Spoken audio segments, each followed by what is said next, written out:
Donc dans la vidéo de la dernière partie, on a présenté quelques rappels nécessaires pour compréhension de cours. Donc, c'était des rappels des notions de base et, qui sont focalisés principalement sur la physique des semi-conducteurs.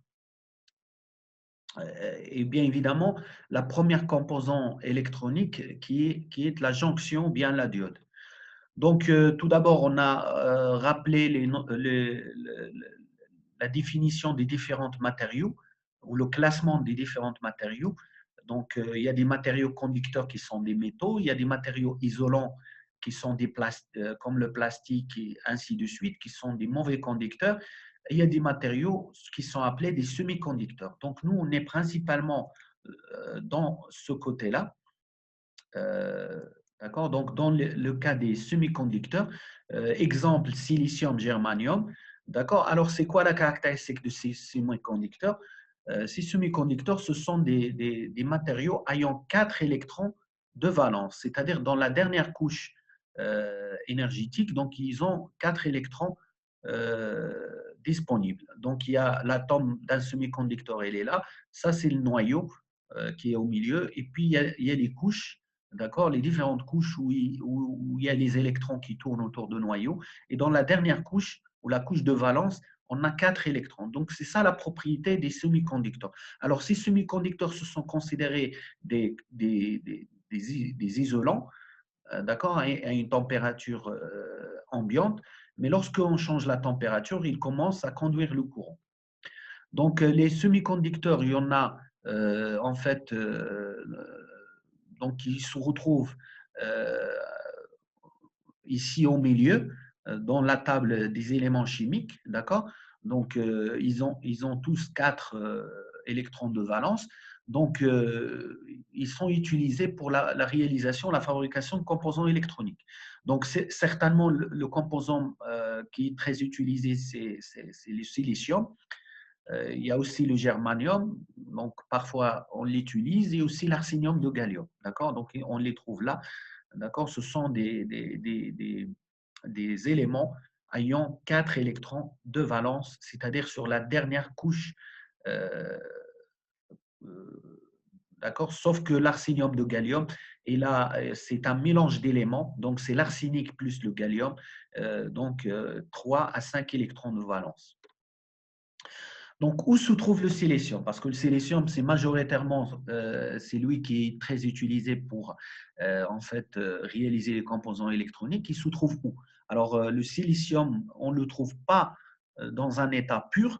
On les trouve mélangés avec des impuretés, comme par exemple le dioxyde de silicium, la silice, pardon, qui se trouve dans le sable, le quartz, ainsi de suite. Et donc, voilà, on voit ici la poudre de silicium et le polycristal de silicium. D'accord. Alors, vu qu'il est mélangé avec d'autres choses ou d'autres impuretés, et donc il faut le purifier. Il faut le purifier donc, avant de l'utiliser. Alors, pour le purifier, il y a des méthodes. Il y a des méthodes chimiques qui se font dans des salles blanches. Des salles blanches, ce sont des salles de fabrication de composants électroniques. C'est des salles bien particulières. Donc, c'est des salles où le niveau de propreté il est très élevé. Lorsque je parle de propreté, je ne parle pas de propreté au niveau hygiène, mais plutôt au niveau particules. C'est-à-dire qu'il n'y a pas des particules dans l'air qui se baladent. Donc, l'air, il est très purifié dans ces salles-là. D'accord. Donc, il y a un système d'aération de telle façon à purifier l'air pour, euh, pour permettre de fabriquer ou de purifier le silicium. Donc, bien évidemment, on rentre dans des salles blanches euh, avec un équipement bien défini, d'accord, et bien évidemment, on essaye et on fabrique des composants et on arrive à des niveaux de purification qui sont très élevés, qui arrivent presque à 100%. Hein. Donc, voilà, vous pouvez chercher c'est quoi les salles blanches. Et c'est au Maroc, les salles blanches, il y en a au niveau des ST microélectroniques Casablanca et aussi au niveau de Masser à Rabat. Donc, ce sont des salles dédiées pour la réalisation des composants électroniques. la mise en place des salles blanches, ça coûte très cher, ces salles blanches. Euh, on ne peut malheureusement, les universités marocaines ne sont pas dotées de ça. Par contre, en Europe ou bien aux États-Unis ou au Japon, on trouve qu'il y a certaines universités qui sont dotées des salles blanches ou des salles propres euh, pour fabrication des composants électroniques. Alors, lorsqu'on purifie le silicium ou bien le semi-conducteur, on se retrouve avec un semi-conducteur intrinsèque. D'accord? Un semi-conducteur intrinsèque, c'est tout simplement un cristal de silicium qu'on peut voir ici, qu'il y a dedans que le silicium, par exemple, ou bien le germanium. Donc, c'est un semi-conducteur en général qui est purifié, qui contient que le silicium. Que les atomes, ils sont de même nature. Si c'est un semi-conducteur à base de silicium, on va trouver que du silicium. Si c'est à base de germanium, on va trouver que du germanium, par exemple. D'accord? On ne peut pas trouver des impuretés, c'est-à-dire d'autres atomes.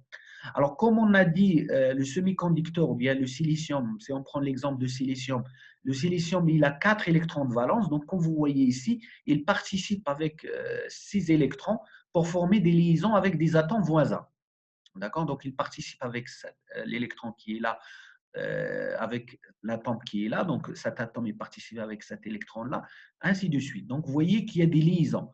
Et donc, c'est ce qui permet de maintenir le cristal de silicium. Comme vous voyez ici, le réseau dans l'espace aussi, le réseau cristallin dans l'espace, en 3D. Alors, il se fait de changer la température, donc à 0 Kelvin, la structure de cristal elle est stable. Donc, le silicium n'est pas un conducteur électrique, n'est pas conducteur du courant électrique. Donc, il n'y a pas de conduction. Maintenant, si on commence à augmenter la température, qu'est-ce qui va se passer? D'accord? Alors, si on augmente la température, on va voir rapidement que il y a rupture des liaisons. C'est-à-dire, on arrive, donc, il y a rupture des liaisons. Et donc, certaines liaisons vont être rompues. Et donc, ce qui va permettre bien évidemment, de libérer certains électrons. Comme vous voyez ici, il y a un électron qui se libère. D'accord? Donc à cause de rupture de cette liaison. Donc, ce n'est pas toutes les liaisons qui vont être rompues d'un seul coup. Donc, c'est séquentiellement. D'accord? Et donc, voilà, il y a rupture de certaines liaisons et libération des électrons. Alors, lorsque l'électron est libéré, il laisse derrière lui un trou. Voilà, c'est le trou qui est là. Donc, un électron libre qui se balade ici, il peut venir à ce trou-là. D'accord? Il peut s'héberger à ce trou-là. Et donc, le trou, il était là. Maintenant, il est dans un autre coin. Par exemple, si on rompt cette liaison, donc l'électron qui est là va être libre, il va se balader. Après, il va venir à ce trou-là. Et donc, on dit que le trou il s'est déplacé aussi. Donc, il y a déplacement des électrons et des trous. Donc, voilà, lorsque la température augmente dans le semi-conducteur, il n'y a pas que le déplacement des électrons, il y a aussi le déplacement des trous. D'accord? Donc, on dit les électrons, on les appelle des charges mobiles négatives et les trous, ce sont des charges mobiles positives. Donc, ça, ce sont des notions de base qu'on va utiliser par la suite. D'accord? Donc, voilà, par exemple, je donne un sorte d'exemple ici. Donc, vous voyez que je donne certaines valeurs. Ce sont très important de donner des ordres de grandeur. Comme ça va vous permettre de comprendre un peu euh, l'opération, la grandeur de cette opération de création des paires électrons-trous. D'accord? Donc, alors parfois, on n'arrive pas à créer beaucoup de charges mobiles dans le semi-conducteur. Et donc, on opte pour une autre solution, c'est la solution de dopage. D'accord? C'est-à-dire, on prend un semi-conducteur intrinsèque et on va faire du dopage. Le dopage, c'est quoi? C'est l'opération d'introduire des impuretés dans le semi-conducteur. D'accord? Donc, on introduit des impuretés dans le semi-conducteur de telle façon à créer des charges mobiles. D'accord? Soit positives, soit négatives. Alors, pour créer des charges mobiles négatives, dans ce cas-là, on doit doper avec des atomes bien définis. D'accord? Donc, le dopage consiste à faire entrer des impuretés dans le semi-conducteur, mais ce n'est pas n'importe quelle impureté, c'est-à-dire des atomes bien déterminés. D'accord? C'est-à-dire que c'est nous qu'on décide le type d'atome qu'on va utilisés pour le dopage. Alors, un semi-conducteur, lorsqu'on prend un semi-conducteur intrinsèque et on va substituer certains atomes tétravalents, c'est-à-dire ayant 4 électrons de valence, par des atomes pentavalents. D'accord? Des atomes ayant 5 électrons de valence cette fois-ci. D'accord? On obtient un semi-conducteur extrinsèque de type N. D'accord? Donc, l'exemple, il est là. L'exemple, on a des atomes de silicium, hein, qu'on voyez ici, c'est-à-dire un semi-conducteur à base de silicium, et on vient introduire un atome d'arsenic. D'accord? Comme vous voyez ici.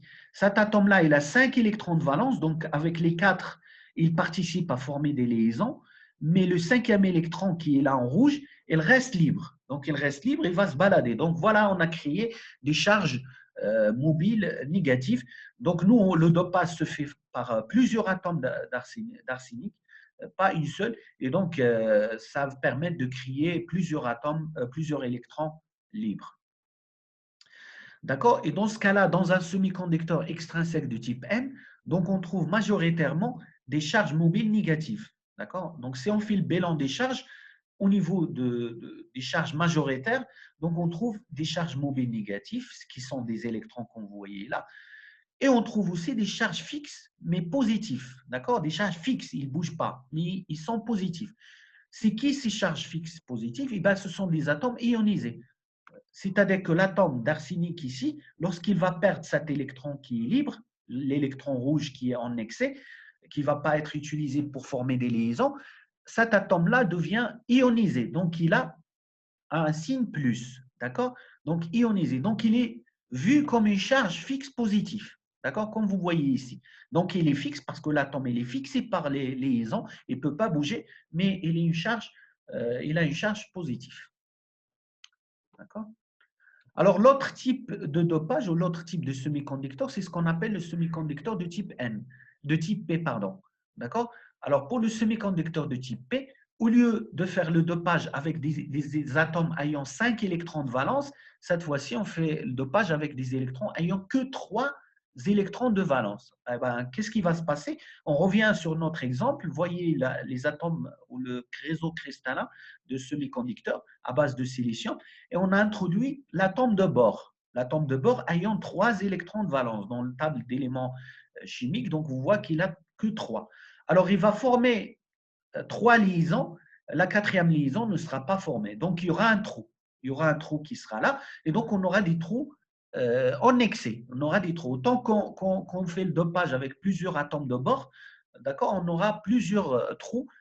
D'accord. Et ces trous-là sont des endroits susceptibles à accepter des électrons. Si par exemple on chauffe ce semi-conducteur, il y aura rupture de certaines liaisons, donc il y aura des électrons libres qui vont circuler et ces électrons peuvent héberger ces trous-là. Et donc on dit que les trous vont se déplacer. D'accord. Donc dans un semi-conducteur extrinsèque de type P, majoritairement on trouve des charges mobiles positives, d'accord, qui sont les trous. D'accord. Et les charges fixes, cette fois-ci, sont négatives. Pourquoi? Parce que les atomes, ils ont un signe moins, donc une charge négative. Pourquoi? Parce que ils ont besoin d'un électron. Voilà, ils ont besoin d'accepter un électron. Donc, ce sont des atomes aussi ionisés, mais cette fois-ci avec un signe moins. Et c'est eux, c'est-à-dire les atomes de bord ionisés, vont constituer des charges fixes négatives. Donc, il faut connaître ça par cœur. D'accord? Il faut connaître le bilan des charges dans un semi-conducteur de type N. Donc, je répète, dans un semi-conducteur de type N, on a des charges mobiles négatives et on a des charges fixes positives. D'accord? Et dans un semi-conducteur de type P, on a des charges fixes négatives et des charges mobiles positives. Ces choses-là, il faut les connaître par cœur pour comprendre un peu les différents phénomènes qui existent dans le semi-conducteur. D'accord? Alors maintenant, on arrive à la jonction. Donc, vous voyez que tout ça, ce sont des rappels. La vidéo, il est disponible sur YouTube et aussi sur l'accès à travers Moodle, la plateforme Moodle. Vous pouvez toujours revenir et voir en détail les explications de cette partie-là.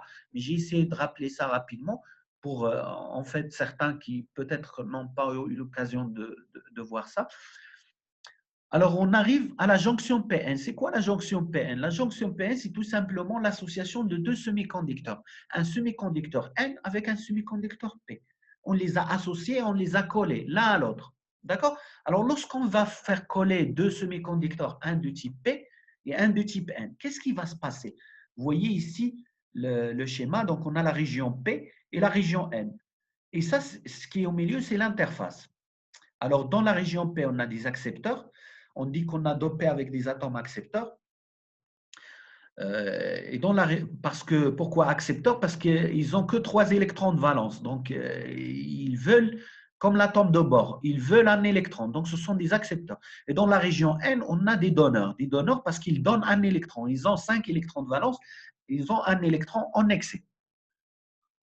D'accord? Donc, voilà. Donc, la jonction PN forme la diode qui est la première composante électronique.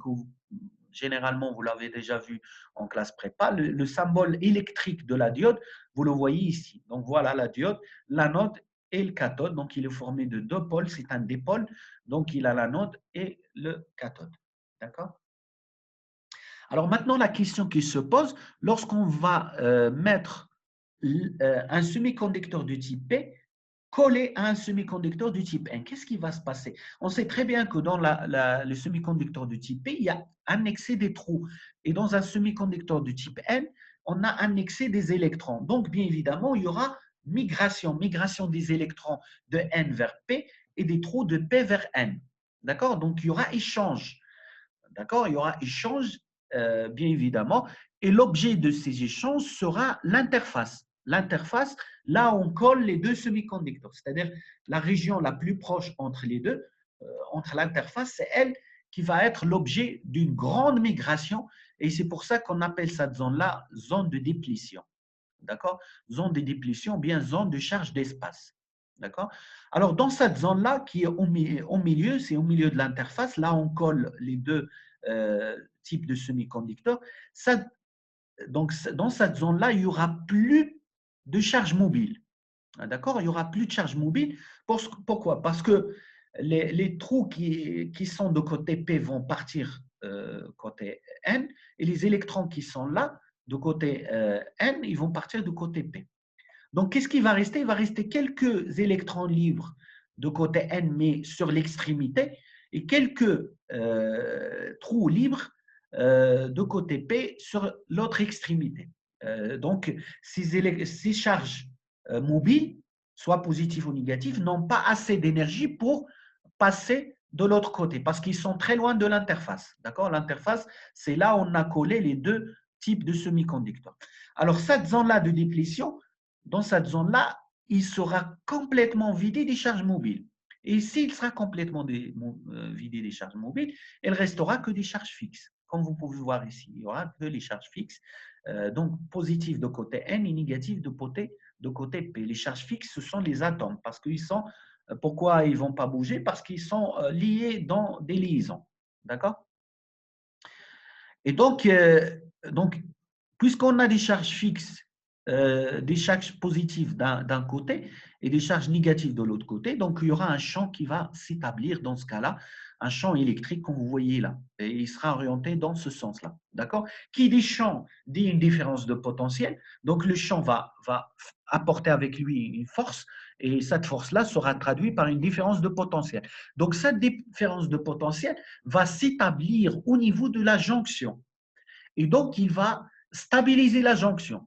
C'est-à-dire que lorsque la différence de potentiel, cette fois-ci, sera mise sur la jonction, donc, pour qu'une charge mobile doit passer d'un côté à l'autre, il faut qu'il ait une certaine énergie ou un certain potentiel qui dépasse ce potentiel-là interne qui est appliqué. D'accord?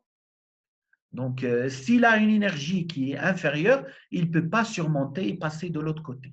D'accord? Donc, si vous voulez, c'est comme le champ électrique, il va venir pour stabiliser cette zone-là.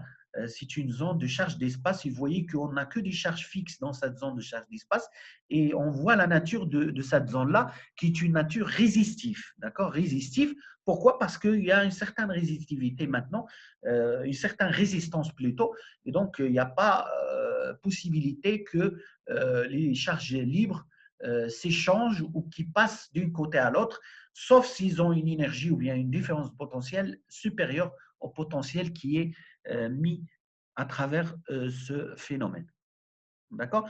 Alors ici, j'ai donné quelques ordres de grandeur, j'ai donné des exemples. Donc, on suppose une jonction PN au silicium avec un dopage accepteur de 10 à la puissance 18 cm3 et un dopage donneur de 10 à la puissance 17 cm3. D'accord? Donc, à 300 Kelvin, c'est-à-dire 25 degrés Celsius, l'équilibre, c'est-à-dire la différence potentielle, il est de l'ordre de 872 millivolts. Voilà. Donc, je donne toujours des ordres de grandeur. Pourquoi? Parce que ça vous permet de comprendre les choses. C'est très important au cycle d'ingénieur de comprendre les choses parce que si jamais on fait un jour le calcul de cette différence de potentiel et on le trouve très élevé, par exemple 15 kilovolts, eh ben, il faut vraiment revoir les calculs ou vérifier ça parce qu'on voit que normalement, la différence potentielle, il est de l'ordre d'une centaine de millivolts. Donc, ce n'est pas nécessaire d'apprendre les chiffres, mais il faut quand même les chiffres l'utiliser pour comprendre les ordres de grandeur. D'accord? Alors maintenant, on va passer à autre chose. Donc, on va passer à ce qu'on appelle les caractéristiques électriques. Et les caractéristiques électriques, pour avoir les caractéristiques électriques, il faut polariser la diode ou la jonction. Alors, pour polariser la jonction, le terme polarisé ou la polarisation, c'est très important. On va souvent parler de ce terme-là qui va se répéter et donc il faut bien le comprendre. Alors, polariser la diode ou la jonction, c'est de mettre un générateur continu. Un générateur continu, c'est un générateur ayant une valeur continue, 15 volts, qui reste continu ou bien 12 volts qui reste continu en fonction de temps. Donc, en fonction de temps, on a une tension qui reste stable. D'accord? Alors, on met un générateur continu pour polariser la jonction ou bien la diode, comme vous voyez là. Alors, il y a deux manières de faire les choses.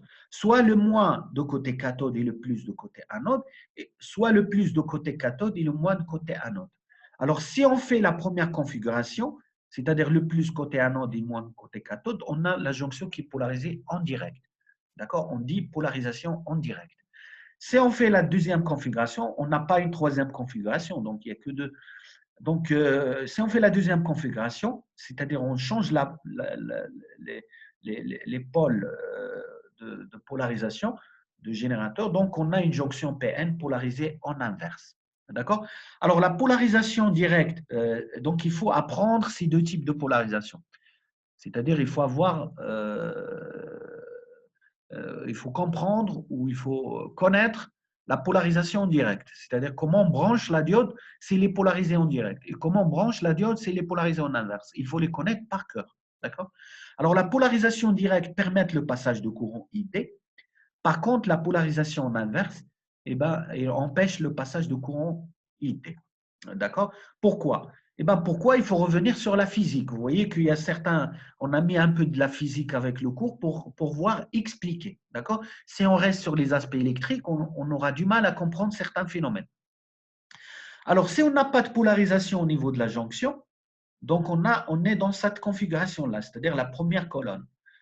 Maintenant, si on fait une polarisation positive, donc une polarisation en direct, on l'appelle aussi polarisation positive, qu'est-ce qui va se passer? C'est que la barrière de potentiel va diminuer. D'accord? Donc, si je polarise la jonction ou bien la diode, parce que la diode, c'est lié à la jonction, c'est la même chose. Donc, si je le polarise positivement, le sens de polarisation, c'est-à-dire ce sens-là de générateur, il va avec le sens il va avec le sens contraire de la différence de potentiel appliquée par le champ qu'on a vu tout à l'heure. Et donc, qu'est-ce qui va se faire? C'est qu'on a diminution de la barrière. Donc, la barrière qu'on avait tout à l'heure, il va diminuer. Si la barrière, il diminue, ou la différence potentielle au niveau de la jonction va diminuer, donc il va donner occasion à des charges mobiles de passer d'un côté à l'autre, c'est-à-dire les trous de P à N et des trous de P à N et des électrons de N vers P. D'accord? Donc, on aura plus de charges mobiles. Donc, on aura une certaine mobilité des charges. Cette mobilité, c'est elle qui va nous assurer le passage de courant IT. D'accord? Alors, dans l'autre cas, c'est-à-dire la troisième colonne ou la dernière colonne que vous voyez ici, lorsqu'on fait une polarisation négative, c'est-à-dire une polarisation en inverse, et bien dans ce cas-là, il se trouve que la tension qu'on met, la tension qu'on met ici au niveau du générateur va diminuer, va augmenter, pardon, la barrière de potentiel. Il va dans le même sens, d'accord? Il va se rajouter avec le différence potentielle déjà existant au niveau de la jonction, qui est due au champ interne, au champ de rétention qui est appliqué par les charges fixes au niveau de la zone de déplétion, c'est-à-dire autour de l'interface entre les deux semi-conducteurs P et N. Donc, qu'est-ce qui va se passer? Eh bien, ce qui va se passer, c'est que la barrière va augmenter. Et si la barrière augmente, donc il va d'autant plus empêcher tout passage des charges mobiles. Et donc, il n'y aura pas de courant, ce qui va empêcher le passage de courant dans le circuit, ou dans la diode, ou dans la jonction. Et donc, on n'aura pas de courant qui circule. D'accord? Donc, voilà pour ces rappels-là. Donc, c'est ce qu'on a vu, c'est ce que vous pouvez toujours revoir sur la vidéo disponible. Et c'est très important de revoir ça plusieurs fois pour comprendre un peu les choses et avoir des notions de base nécessaires pour la compréhension de cours. D'accord? Donc, voilà. Cela dit, donc maintenant, on va entamer la première partie de cours, ou plutôt le chapitre 1, parce qu'on était sur un chapitre appelé chapitre 0. Alors, on va commencer par ce qu'on appelle le transistor bipolaire. Alors, l'explication de fonctionnement de transistor ou bien sa structure ne va pas changer de ce qu'on a déjà dit tout à l'heure, ou bien ce qui était déjà dit dans la vidéo sur la première partie de notions de base. Alors, le transistor, c'est quoi? Le transistor bipolaire. Le transistor bipolaire, c'est un composant électronique formé cette fois-ci par trois types de semi-conducteurs. D'accord? Donc, la diode, on a vu, il est formé par deux types de semi-conducteurs, un semi-conducteur du type P et un semi-conducteur du type N. Donc, qu'ils ont formé une sorte de jonction. Ce qui est au milieu, ce qui se trouve ici entre les deux semi-conducteurs P et N, ça s'appelle la jonction, ou bien l'interface entre les deux, on l'appelle jonction. C'est la jonction, c'est la zone de déplétion ou bien la zone de charge d'espace. C'est la jonction ou bien l'interface entre deux semi-conducteurs. Donc, comme dans la diode, on avait deux semi-conducteurs, donc on a une seule jonction. Alors, pour le transistor bipolaire, on a trois semi-conducteurs, d'accord? Soit deux semi-conducteurs de type N et un semi-conducteur de type P, soit deux types de semi-conducteurs, de type P et un seul semi-conducteur de type N. Donc, on a deux manières de faire les choses. Soit on prend deux semi-conducteurs de type N et un semi-conducteur de type P. Dans ce cas-là, on dit qu'on a un transistor NPN. Soit on prend deux semi-conducteurs de type P et un semi-conducteur de type N au milieu. Dans ce cas-là, on dit qu'on a un transistor PNP. D'accord? Alors, vu qu'on a trois types de semi-conducteurs, on a deux jonctions. La jonction entre N et P, qui est là, et la jonction entre P et N. Donc, on a pour chaque type de transistor deux jonctions. D'accord? Ici, deux jonctions, et là, on a deux jonctions. Alors, les deux transistors, ils sont complémentaires, comme vous pouvez voir. Là, on a N, là, on a P, là, on a P, là, on a N, là, on a N, là, on a P. C'est-à-dire, c'est le contraire. D'accord? Et donc, nous, dans le cours, on ne peut pas étudier les deux transistors. On va étudier qu'un seul type de transistor, c'est-à-dire on va généralement focaliser notre étude sur le transistor NPN. Et après, en fait, pour déduire ce qui va se passer pour le transistor PNP, on va inverser tout. C'est-à-dire, on inverse les courants, les sens de courant seront inversés, les sens de tension vont être inversés, et donc on va inverser tout. Tout sera inversé. D'accord? Parce que c'est un complément de transistor NPN. D'accord? Alors, l'intérêt du transistor, le transistor, c'est un composant qui est très utilisé dans plusieurs applications. C'est la base de l'électronique, d'accord? C'est pour ça qu'on s'intéresse à comprendre le fonctionnement de transistor, d'accord? Donc, grâce au transistor, on a actuellement des ordinateurs. Grâce au transistor, on a actuellement des composants électroniques, des téléphones mobiles, des composants, tout circuit électronique actuellement contient des transistors. Je dirais même des millions de transistors qui sont intégrés. Donc, la découverte de transistors par les chercheurs pendant la Première Guerre mondiale, ou bien un petit peu avant, a été considérée comme une découverte exceptionnelle qui a bouleversé complètement l'électronique et la fabrication des circuits et qui a mis sur le marché plusieurs types d'applications. Actuellement, aujourd'hui, la technologie de fabrication des transistors a bien avancé. On arrive à des technologies qui sont à l'échelle nanotechnologique, à l'échelle nano, et donc qui permettent de réalisation des transistors avec une très grande précision et des différents types de transistors. Sur le marché, on peut trouver des millions de types de transistors pour différentes applications, soit pour les applications de la puissance, les applications d'amplification, de commutation, ainsi de suite. D'accord?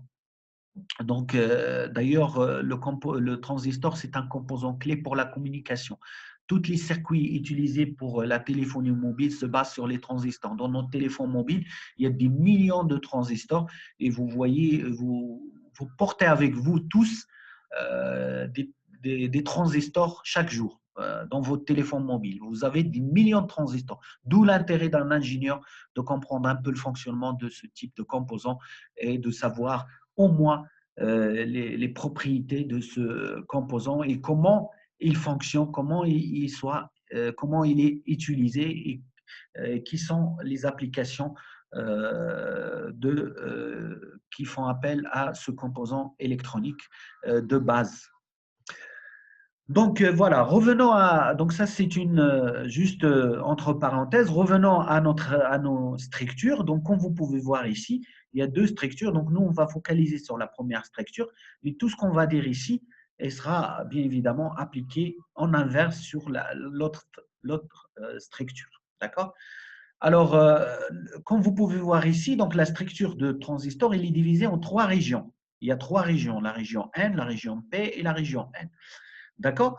Alors, ces régions-là, ils sont choisis de telle façon à répondre à certaines propriétés. Donc, on n'a pas pris la région qui est là, la région N qui est là, n'est pas la même qui se trouve ici. D'accord?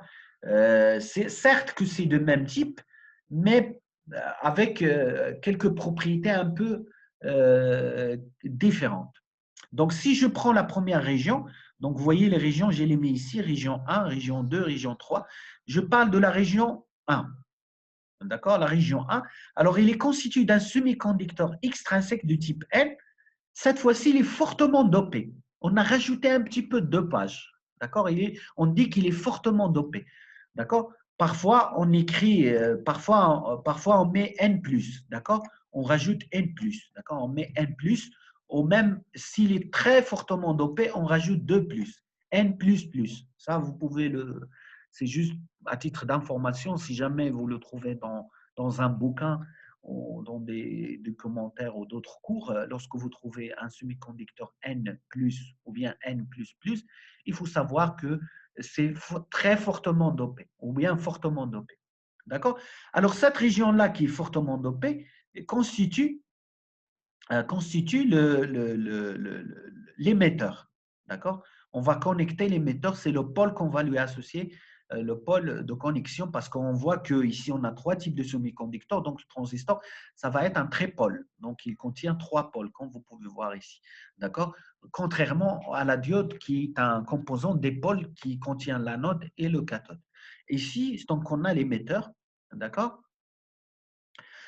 Alors, maintenant, on s'intéresse à la… On va voir par la suite pourquoi il est fortement dopé, hein. Je vais vous expliquer pourquoi. Ben, la raison, elle est simple, hein, fortement dopé pour avoir plus ou un excès d'électrons, tout simplement. Et pour lorsqu'on va générer un courant au niveau de transistor, ce courant-là va être un peu plus grand, c'est-à-dire qu'on peut le mesurer avec un ampèremètre. D'accord? Donc, au milieu, entre les deux régions de semi-conducteurs, qu'est-ce qu'on a mis? Eh bien, on a mis une région P, un semi-conducteur extrinsèque de type P, faiblement dopé. D'accord? Faiblement dopé, on peut mettre moins, si vous voulez, on peut mettre moins pour signaler que c'est faiblement dopé. Donc, c'est-à-dire qu'il n'est pas très dopé. On n'a pas utilisé beaucoup de dopage, c'est-à-dire qu'on n'a pas introduit beaucoup d'atomes ayant 3 électrons dans le semi-conducteur du type P. D'accord?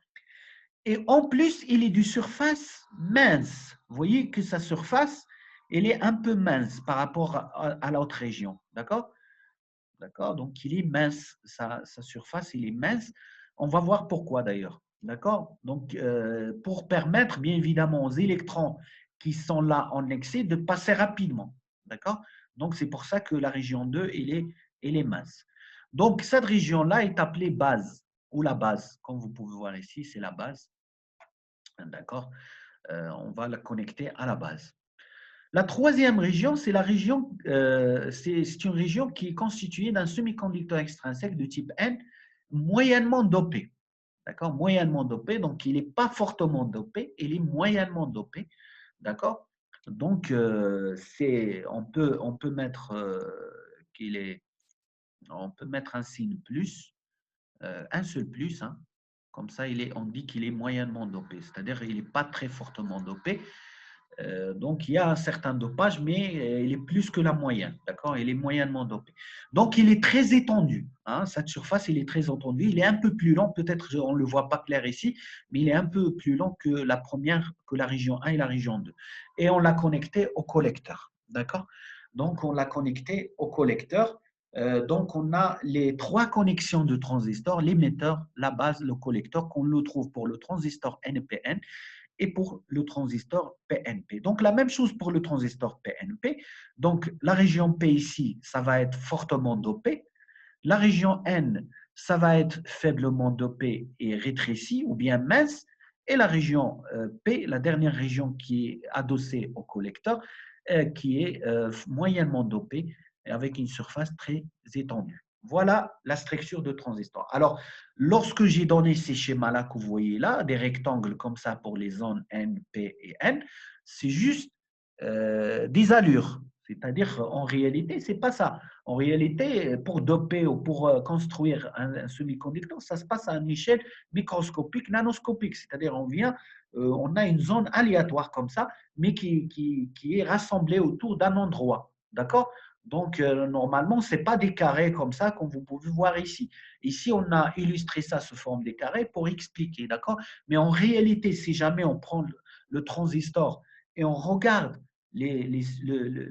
par un microscope les différentes zones, on va trouver des zones et on va arriver à les identifier. Ça va être très difficile de les identifier, mais si, par exemple, s'ils sont vus par un spécialiste, le spécialiste, il arrivera avec des méthodes. Il y a des méthodes qui permettent d'identifier les différentes zones et on va trouver des zones qui sont un peu, voilà, ils ne sont pas carrés complètement ou bien rectangulaires complètement, mais qui sont un peu des zones avec des allures un peu aléatoires, hein, autour sur le semi-conducteur. Donc, on vient avec un barreau de semi-conducteur et sur ce barreau de semi-conducteur, on essaye de construire les différentes parties. Alors, comme vous voyez là, on diminue un peu la physique, hein, on rentre dans les aspects électriques, et c'est l'objet de cours, donc de ne pas rester sur les aspects physiques, d'accord? On a juste vu quelques aspects physiques pour expliquer un peu les phénomènes électriques, d'accord? Donc, le symbole, on arrive au symbole électrique de transistor bipolaire. Et le transistor bipolaire, comme vous pouvez voir ici, il a deux symboles hein, selon le type de transistor, soit le transistor NPN ou bien le transistor PNP. Donc, on peut trouver dans la littérature ou bien dans les bouquins ou des livres différents symboles. Pour moi, dans mon cours, j'adopte les symboles qui sont là. D'accord? Donc, pour un transistor NPN, on met la flèche dans ce sens-là, vers l'émetteur. Pour le transistor PNP, la flèche, il monte de l'émetteur vers le haut. D'accord? Pour différencier le transistor NPN et le transistor PNP. D'accord? Bien évidemment, on a la base, le collecteur, l'émetteur. La base, le collecteur, l'émetteur, il faut les connaître par cœur. Il faut connaître aussi les symboles par cœur. D'accord? Alors, maintenant, on arrive à une chose qui est très importante, c'est de faire fonctionner le transistor. Alors, pour le faire fonctionner, on doit le polariser. C'est quoi polariser le transistor? On l'a vu pour la diode. C'est pour ça que j'ai expliqué et j'ai dit que le mot polarisé ou polarisation, c'est un mot qui est très important à connaître. D'accord? Qu'est-ce qu'on a fait pour la diode? On l'a polarisé. Comment on a fait? On lui a associé un générateur continu. D'accord? Donc là, pour polariser le transistor, et comme le transistor ayant trois pôles, la base, l'émetteur, le collecteur, généralement, on a besoin de deux générateurs de polarisation. D'accord? Pour polariser les deux jonctions, parce qu'il y a deux jonctions. D'accord? Pour la diode, on avait vu que la diode elle est formée d'une seule jonction, c'est la jonction PN. Ici, on a deux jonctions. Hein. Comme vous pouvez voir, on a la jonction base-émetteur entre la base et l'émetteur, et on a la jonction base-collecteur. D'accord?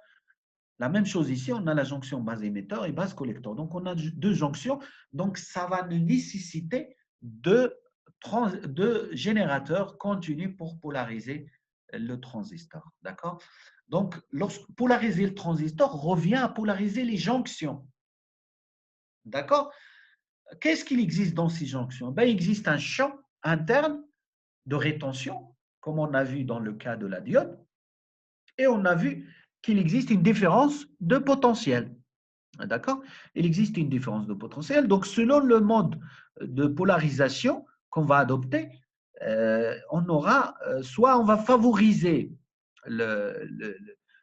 on va diminuer la barrière et donc favoriser la migration des charges des deux côtés, les charges et mobiles, pardon, ou bien on empêchera le déplacement des charges mobiles. Euh, euh, Cela passe par l'augmentation de la barrière existant au niveau de la jonction. Alors, on a deux générateurs et donc il y a quatre modes de fonctionnement. D'accord? Tout à l'heure, avec la diode, on n'a qu'un seul générateur et donc on a deux modes de fonctionnement, polarisation inverse et polarisation directe. D'accord? Là, puisqu'on a deux générateurs, on peut avoir que quatre euh, modes de fonctionnement. Donc, il y a le fonctionnement bloqué, transistor bloqué. Ce fonctionnement, il est obtenu lorsqu'on polarise les deux jonctions base émetteur et base collecteur en inverse. Donc, maintenant, on sait comment polariser une jonction. On l'a vu pour la diode. D'accord? Pour le transistor, on a deux jonctions. On a la jonction base émetteur et base collecteur. Si on prend les deux jonctions, on les polarise en inverse, on a ce qu'on appelle fonctionnement transistor bloqué. On a un autre mode de fonctionnement, c'est le fonctionnement transistor saturé. D'accord? Alors, ce mode, il est obtenu lorsqu'on polarise les deux jonctions en direct.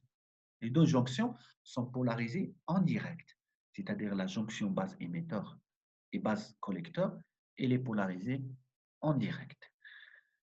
Fonctionnement inversé, lorsque la jonction base émetteur est en inverse, est polarisée en inverse, et la jonction base collecteur est polarisée en direct. Et le fonctionnement normal, qui est un fonctionnement linéaire, il est obtenu lorsque la jonction base émetteur est polarisée en direct et la jonction base collecteur est polarisée en inverse. D'accord? Donc voilà les quatre types ou les quatre modes de fonctionnement de transistor selon les types de polarisation des jonctions.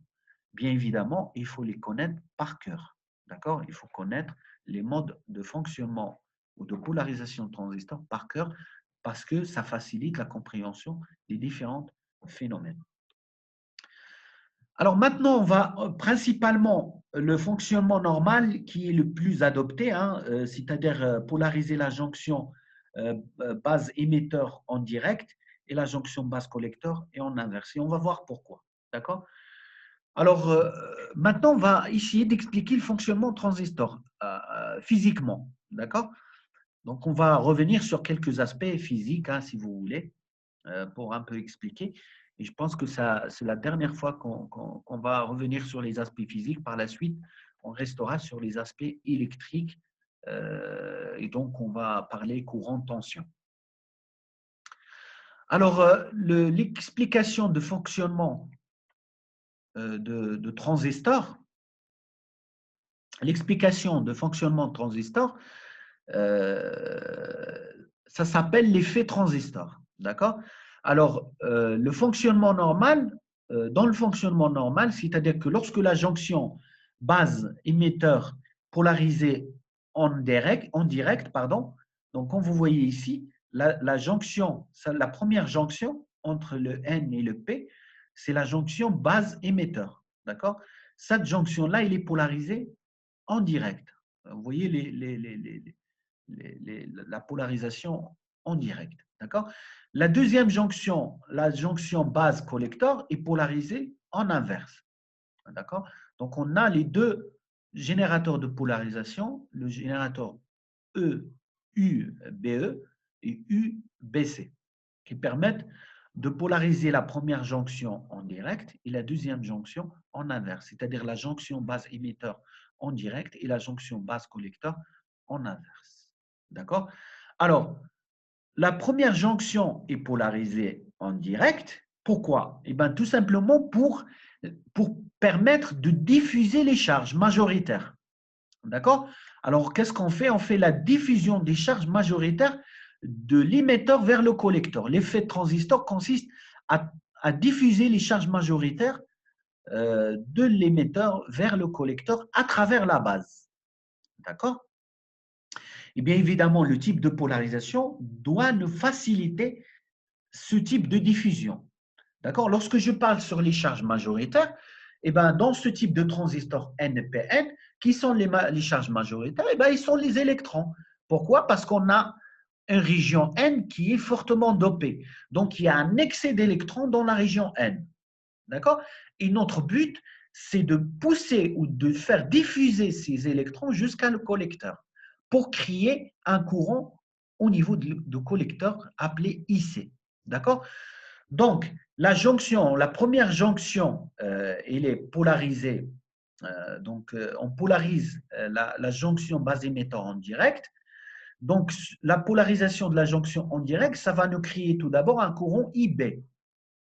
D'accord? Alors, il y a diffusion des charges majoritaires de l'émetteur vers la base. Donc, de l'émetteur vers la base, c'est-à-dire les électrons qui sont majoritaires, on les appelle les charges majoritaires, mais on parle principalement sur les électrons. Ces électrons vont aller de l'émetteur qui sont là, donc ils sont là dans le semi-conducteur du type N fortement dopé, ils vont aller vers la base. Vers la base. Alors, qu'est-ce qui se passe dans la base? La base, il y a un excès de quoi? Il y a un excès des trous. Ce n'est pas un excès de trous. Il y a une charge, il y a des trous en fait. Parce qu'il faut savoir que le semi-conducteur de type P, qui se trouve dans la région 2, il est faiblement dopé. Faiblement dopé, c'est-à-dire qu'il y en a des trous, mais il n'y en a pas assez pour satisfaire tous les électrons et pour avoir le phénomène de recombinaison. Recombinaison, c'est-à-dire que lorsqu'un électron arrive, il trouve un trou, il se place dans un trou. D'accord? Donc ça s'appelle recombinaison. D'accord? Ce phénomène-là. Donc, il y aura des trous ici, mais ce n'est pas beaucoup de trous parce qu'il est faiblement dopé. Par contre, ici, on est fortement dopé, donc il y aura beaucoup d'électrons. Alors, ces électrons-là vont arriver. Il y aura peu d'électrons qui vont être recombinés avec les trous existants ici, qui ne sont pas nombreux, ce qui va créer un courant IB. Ce courant IB, il est faible de nature. Pourquoi? Parce qu'on n'a pas assez des trous. On n'a pas beaucoup de trous. Et pourquoi pas beaucoup de trous? Parce qu'on a faiblement dopé le semi-conducteur de type P. Et pourquoi on a fait ça? Tout simplement pour faire passer les électrons qui arrivent de l'émetteur vers le collecteur. D'accord? C'est-à-dire les électrons, l'excès d'électrons qui se trouve dans cette région-là arrive au niveau de la base. Il y en a qui vont être recombinés, qui vont créer avec les trous existants un courant IB, mais ce courant reste très, très, très, très, très faible, quelques microampères. D'accord? Mais le reste d'électrons, il va continuer son chemin pour arriver à la zone N ou la région 3 ou le semi-conducteur de type N pour créer ce qu'on appelle un courant IC. D'accord? C'est le courant du collecteur. D'accord? Donc voilà le fonctionnement transistor. Donc je répète, la polarisation de la première jonction, elle est en direct. Puisqu'il est polarisé en direct, donc il y a création d'un courant IB, d'accord? Il y a diffusion des charges majoritaires de l'émetteur vers la base. Alors, lorsque les électrons de ce semi-conducteur de la région 1 arrivent au niveau de la base, donc ils trouvent peu d'électrons, d'accord? Parce que le semi-conducteur de type P il est faiblement dopé, donc il y a peu de recombinaisons. Il y a peu de recombinaisons, ce qui explique que le courant IB il va être faible, d'accord? Donc c'est pour ça que toujours, lorsqu'on va calculer le courant IP, on va le trouver de quelques microampères. Et il est faible. Si on est dans un laboratoire, il faut bien régler l'ampère-mètre sur les microampères pour pouvoir relever une valeur. Parce que si on laisse sur les milliampères, on va rien voir, on va voir toujours zéro et on va dire, on va poser la question, on va dire, peut-être il n'y a pas de, les générateurs ne marchent pas ou bien il n'y a pas de courant IB. D'accord? Mais le courant IB, il faut vraiment un ampèremètre qui est très sensible, qui peut le relever, c'est-à-dire qu'il a la capacité de relever des microampères. D'accord?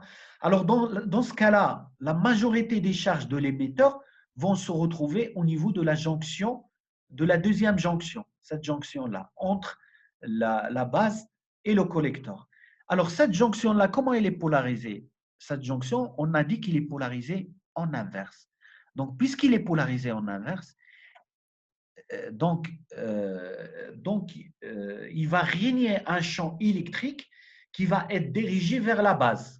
Donc, puisqu'il est polarisé en inverse, le champ électrique qui va exister là-bas, il va être dirigé au niveau de la base et qui va attirer ces charges vers les collecteurs. C'est lui qui va nous faciliter le passage vers le collecteur et donc la majorité des charges vont aller vers le collecteur, sens contraire bien évidemment du mouvement des électrons.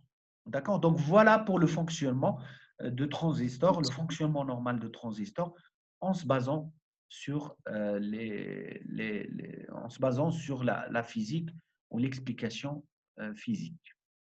Monsieur, s'il vous plaît. Oui. La deuxième jonction, est-ce que vous pouvez la répéter pour la polarisation inverse? Oui. Merci. Alors pour la jonction, donc s'il y a des questions, vous pouvez les poster sur le chat, mais moi je ne vois pas le chat. Alors les délégués de classe peuvent relever ces questions-là et me le poser en une deuxième fois. D'accord? Donc voilà. Parce que sinon, on ne peut pas donner la parole à tout le monde. Donc je préfère que les délégués de classe puissent ou les délégués adjoints peuvent, s'il n'y a pas le délégué, peuvent me communiquer les différentes questions, s'ils sont écrits sur le chat. Parce que je n'arrive pas à le voir, hein, je suis concentré sur les diapos. Donc, je vais répéter comment ça se passe au niveau de la deuxième jonction. Alors, la deuxième jonction, c'est la jonction qui est entre P et N. C'est la jonction qui est là. D'accord? Parce que si vous voulez le transistor NPN, on peut le considérer comme deux diodes. D'accord? La diode NP ou la diode PN. D'accord? Donc, la première, elle est polarisée en direct.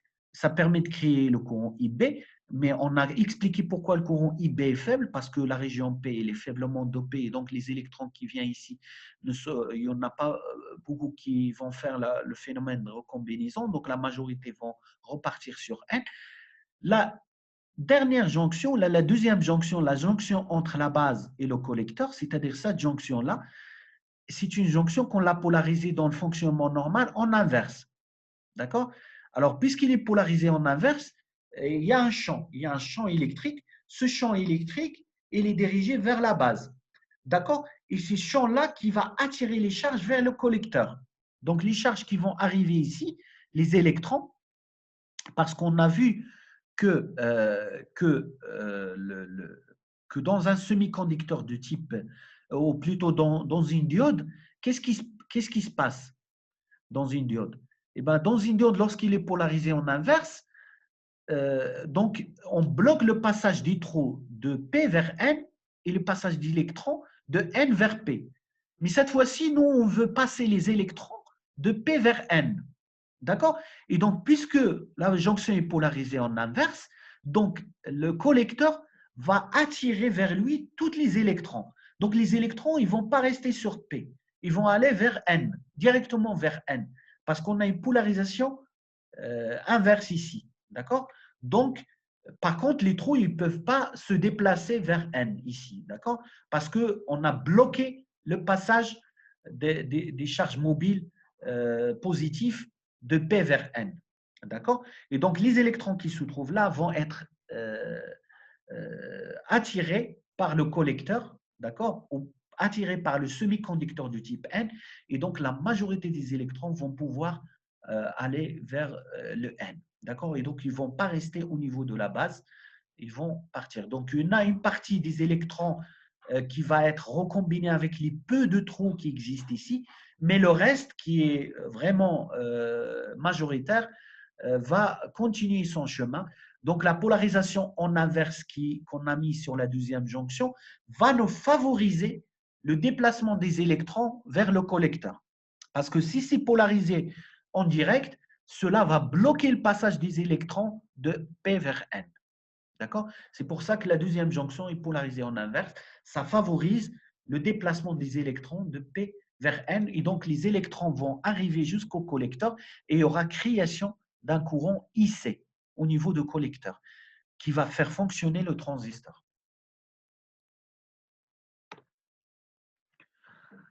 Alors, l'effet transistor nous permettent, à cause ou suite à ce fonctionnement, on a en fait quelques relations qui sortent de ce fonctionnement de transistor. Donc, la première, c'est que VCE, la tension entre le collecteur et l'émetteur, égale au VBE plus VCB. D'accord? Égale VBE. VBE, c'est la tension entre la base et l'émetteur. Et VCB, c'est la tension entre le collecteur et la base. Donc, ça, c'est une relation qui découle de ce fonctionnement qu'on vient de voir. C'est-à-dire, il est valable pour chaque type de transistor. Ses propres transistors, si vous voulez. Donc, chaque transistor, il a ces deux relations-là. La première relation de tension, on parle sur des tensions continues ici, des courants continus. D'accord? Ce n'est pas des courants variables ou dynamiques. Ça, on va le voir après. Donc, IE, le courant au niveau de l'émetteur, égale à la somme du courant au niveau de collecteur plus le courant au niveau de la base. D'accord? Mais généralement, puisque IB, il est très, très, très, très, très faible, donc généralement, IE égale à peu près à IC. D'accord? On dit qu'on néglige IB. D'accord? Négliger IB, ça ne veut pas dire que IB égale à 0. D'accord? Négliger, c'est-à-dire on a supposé qu'on l'a éliminé, si vous voulez, mais on ne l'a pas mis à 0. D'accord? Donc, il est non nul, IB, il est non nul, mais on peut le négliger. D'accord? On peut le négliger selon les conditions de l'exercice. On va voir dans les exercices comment peut-on travailler avec cette notion-là. Donc, ce sont deux relations à connaître par cœur et qui vient de fonctionnement de transistor. Donc, ils sont propres au transistor. Une fois qu'on a un transistor dans un montage, on peut utiliser ces deux relations-là. D'accord? Donc, il vient avec le transistor, si vous voulez. Mais seulement pour le fonctionnement statique, pour le fonctionnement continu. D'accord? C'est-à-dire avec une tension continue, avec un courant continu. Il y a d'autres relations aussi qu'il faut connaître par cœur et qui résultent de ce fonctionnement qu'on vient de voir. c'est bêta. Bêta, c'est le rapport entre le courant du collecteur et le courant de la base, IC sur IB. Alors, comme on vient de dire que IB il est généralement faible, parfois on le néglige, mais sur les conditions, sur certaines conditions, c'est-à-dire s'il est mentionné dans l'exercice, on ne peut pas commencer à négliger IB comme ça, d'accord? Mais selon les exercices et selon les cas. Donc, puisque IB est faible, ce gain-là, appelé gain de courant en émetteur commun, on va voir émetteur commun, qu'est-ce que ça veut dire. Ce gain-là, il est très supérieur à 1. Donc, il est supérieur à 1. Bêta, il est généralement supérieur à 1. On a alpha aussi, qui est un gain de courant en base commune. Alpha, c'est le rapport entre IC et IE, le courant au niveau de collecteur et le courant au niveau de l'émetteur. Donc, alpha, cette fois-ci, il est inférieur à 1. Il est de l'ordre de 0,98. D'accord? Et entre alpha et bêta, il y a des relations. Il y a ces deux relations-là. Les deux relations entre alpha et bêta. Ici, on a écrit bêta en fonction d'alpha. Et ici, on a écrit alpha en fonction de bêta. Ce sont deux relations qu'on peut démontrer. D'accord? Donc, je vous invite à les démontrer. Hein. C'est très facile de les démontrer à base des définitions de bêta et de alpha. D'accord?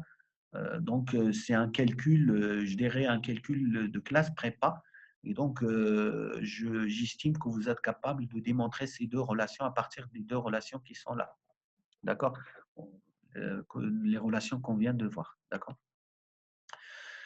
Donc, ces quatre relations, les deux relations qui sont là, plus les gains qui sont là, il faut les connaître par cœur. D'accord? Et ce sont valables pour chaque transistor bipolaire. Donc, une fois qu'on a dans le montage un transistor bipolaire, on peut utiliser ces relations-là. Donc, il vient avec le transistor. C'est, quand vous voulez, c'est des caractéristiques internes au transistor.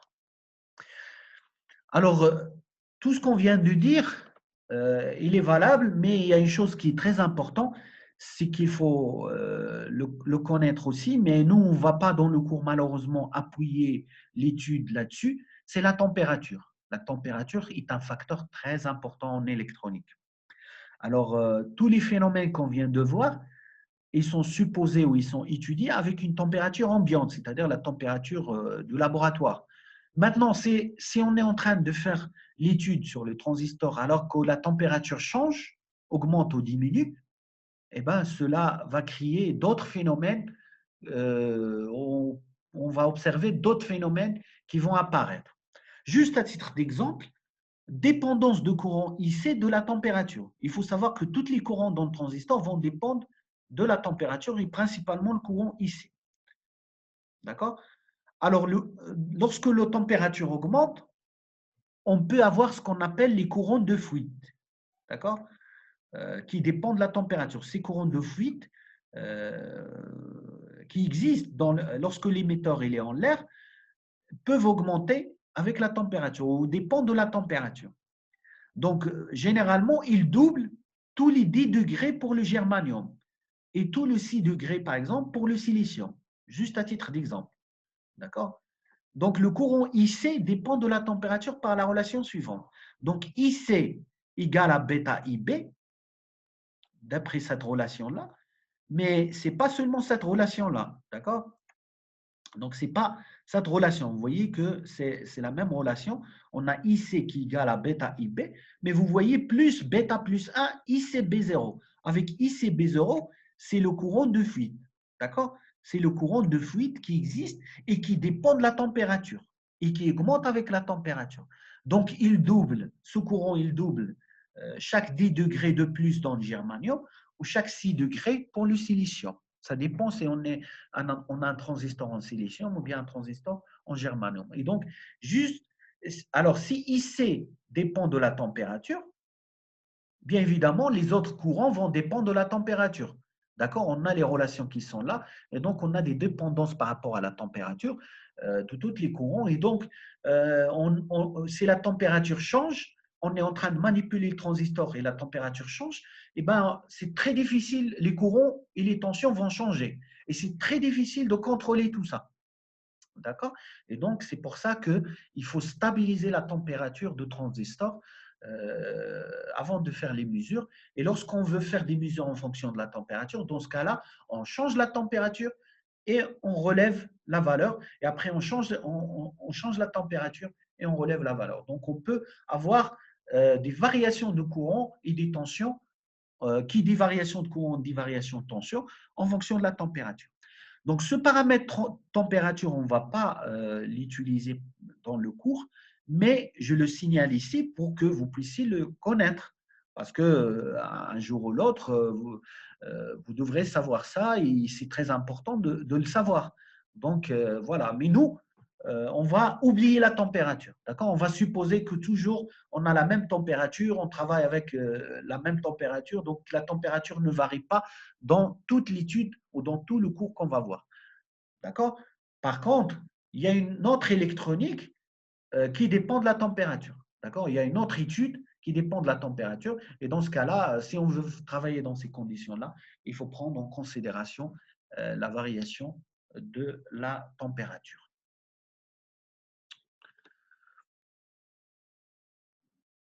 Donc voilà pour les paramètres ou les premières équations propres au transistor. Maintenant, on va focaliser sur les caractéristiques de transistor, d'accord? Sur la caractéristique ou les caractéristiques de transistor. Alors, pour relever les caractéristiques de transistor, on a besoin d'un schéma. Le schéma que vous voyez là, c'est le schéma qui permet de relever les caractéristiques de transistor. C'est un schéma qu'il faut quand même le connaître par cœur parce que c'est un schéma de base de l'électronique. D'accord?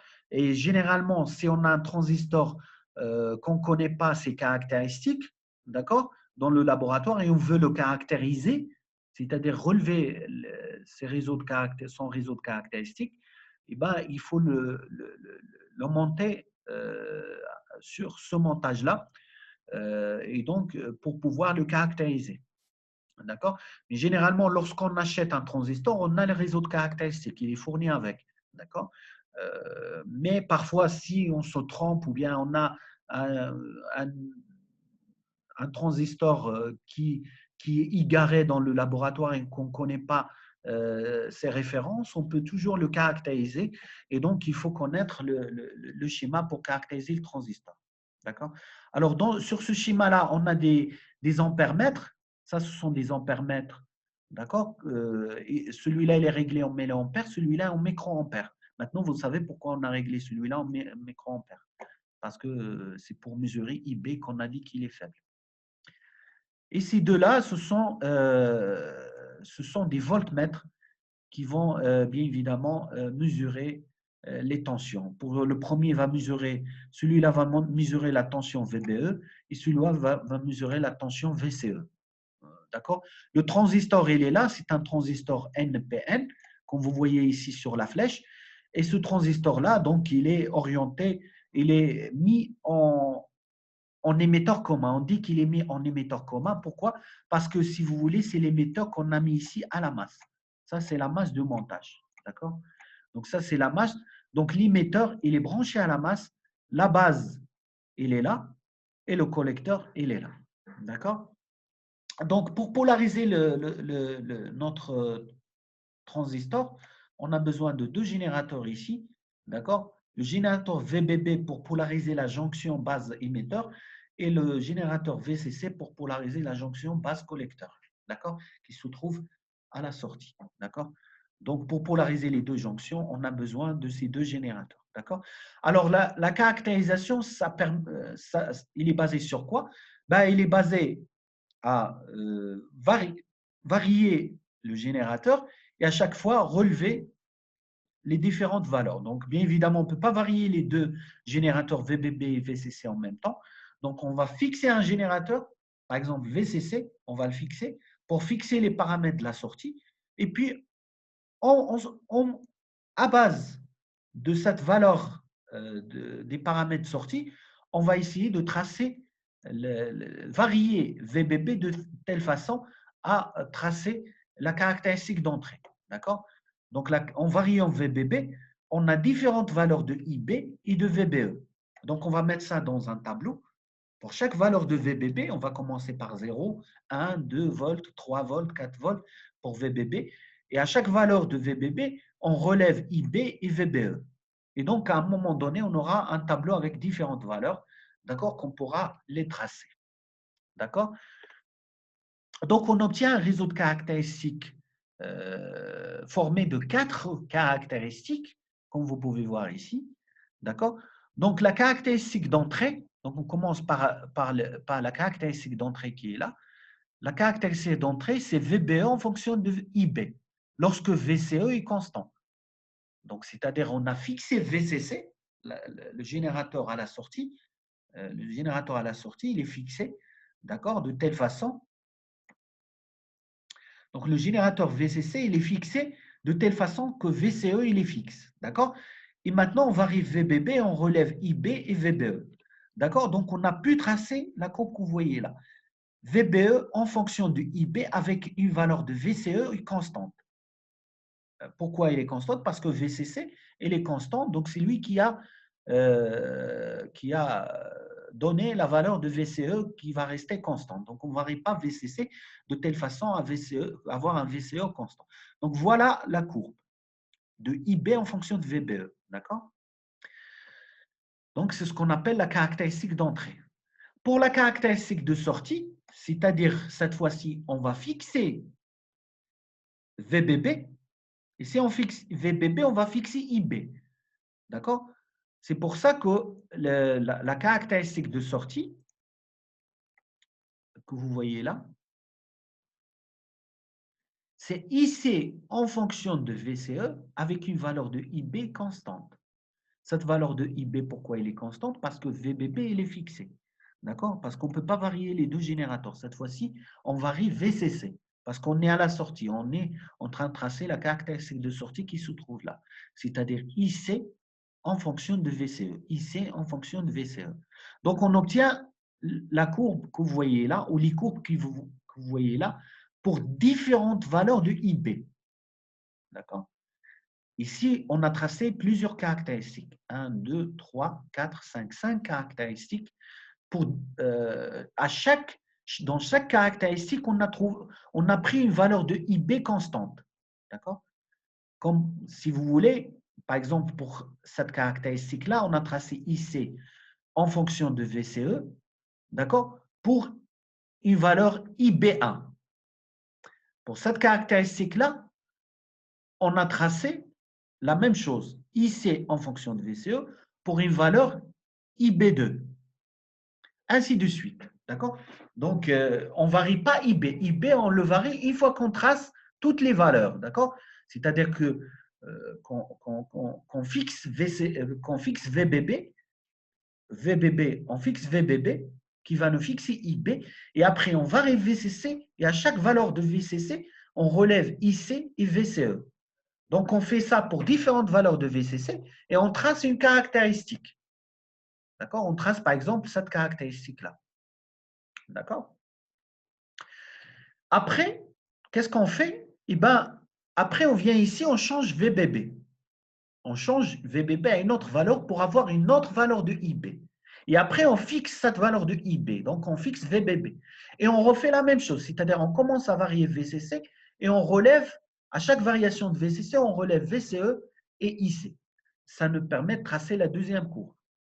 Ainsi de suite. Donc, voilà pour avoir comment on a différentes valeurs de caractéristiques pour différentes valeurs de IB.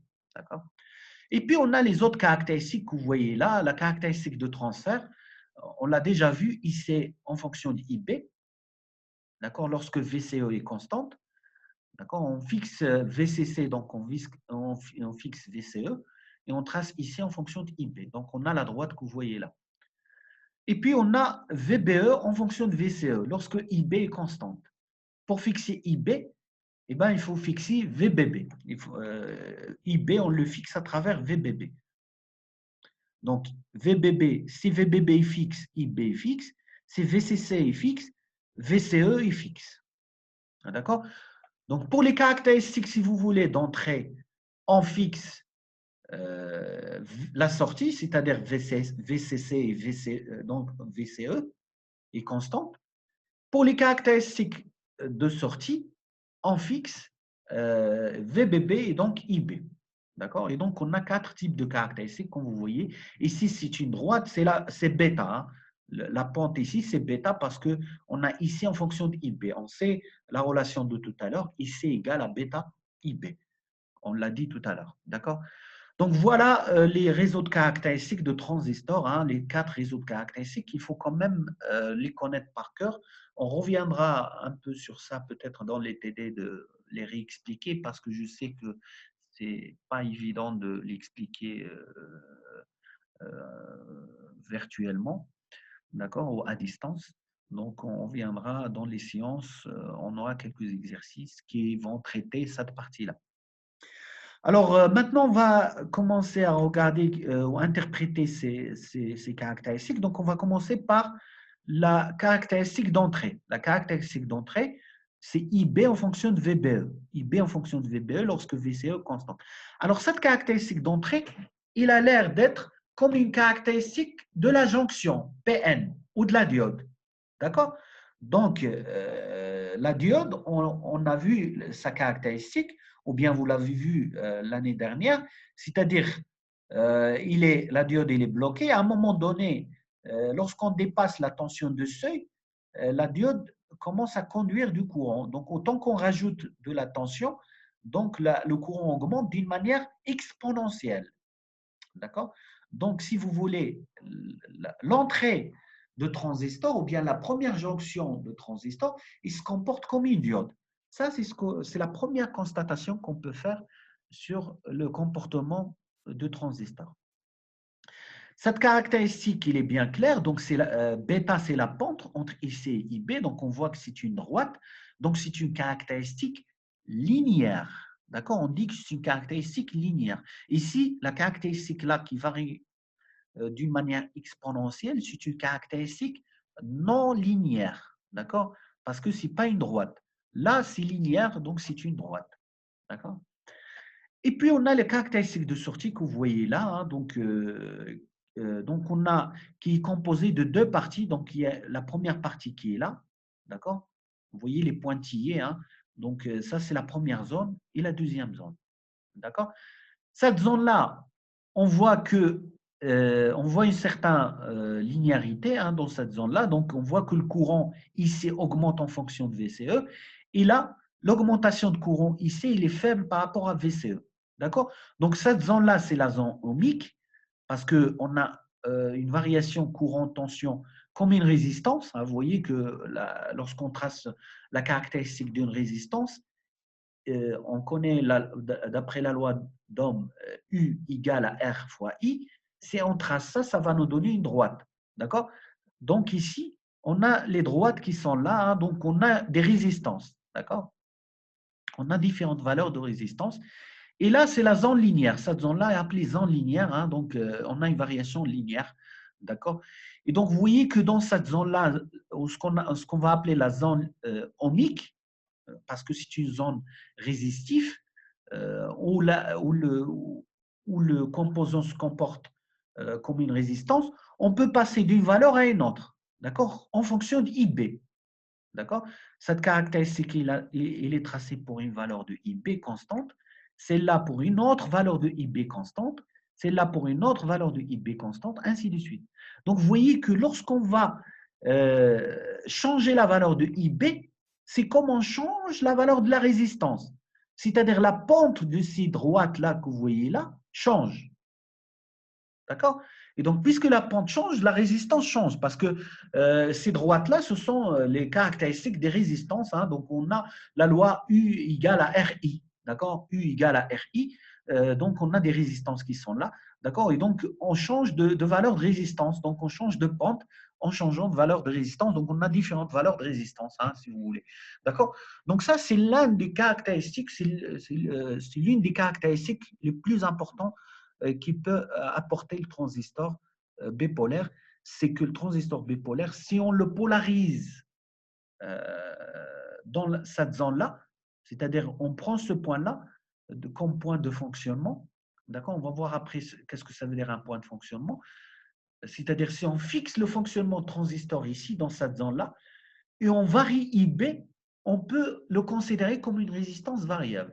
D'accord? Et ça, c'est très important dans certains montages parce que, comme vous le savez, dans l'électronique, lorsqu'on réalise, on intégrait des résistances, parfois, on a quelques problèmes, c'est-à-dire, au lieu de, on a toujours une différence de fabrication ou bien des défauts de fabrication de telle façon que la valeur de la résistance n'est pas la même. D'accord? Alors, comment venir corriger la valeur de la résistance dans le cas d'un circuit intégré? D'accord? Si on prend un circuit intégré, il est très, trop petit et on ne peut pas souder une résistance. C'est impossible. C'est de l'intégrer. On parle de l'intégrer. Alors, il y a moyen avec le transistor de venir et de modifier la valeur de la résistance ou bien de l'ajuster à sa propre valeur si jamais on a des défauts de fabrication. Et ça, c'est l'une des caractéristiques les plus importantes aussi pour le transistor, à part, bien évidemment, sa fonctionnalité qui est très connue, qui est bien évidemment l'amplification qu'on va voir par la suite. D'accord? Donc voilà, je pense que